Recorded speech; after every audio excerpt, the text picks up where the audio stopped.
Deux suspects interpellés en garde à vue. Bonsoir Frédéric Loos. Bonsoir. Merci d'être avec nous. Vous êtes secrétaire général du syndicat des commissaires de la police nationale. Est-ce que ces auditions peuvent-elles être déterminantes et comment ? Les auditions vont être importantes, pas forcément déterminantes, parce que c'est une enquête complète. Il y a des traces numériques. La police scientifique a joué un rôle très important. Oui, 150 prélèvements de traces et d'ADN, ça ne fait pas un peu amateur ? Heureusement qu'il y a encore, que même ceux qui sont professionnels laissent des traces. Manifestement, on l'a vu, ils ont été dérangés et puis ils n'ont pas pu brûler la nacelle et puis ils ont oublié une disqueuse, des gants et un certain nombre d'objets, un casque.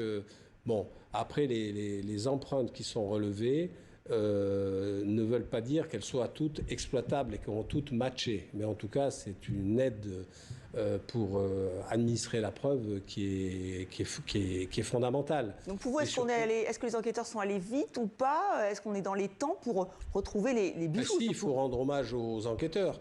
Si vous voulez, bien sûr, il y a la recherche des bijoux. C'est pas facile, parce que par définition, les cambrioleurs ont un temps d'avance.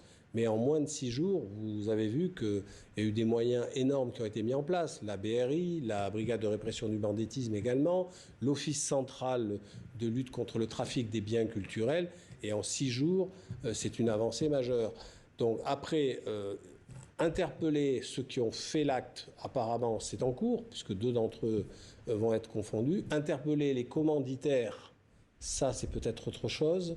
Et puis après, vous avez tout ce qui concerne une enquête sur les actes préparatoires, parce qu'on ne vient pas fraquer le Louvre comme ça, et puis une autre enquête dans l'enquête, sur la partie recel, c'est-à-dire que vont devenir les bijoux, est-ce qu'ils vont être dessertis, est-ce qu'ils vont être fondus, et en tout cas pour l'instant c'est très prometteur et on peut rendre hommage à la police judiciaire, à son efficacité.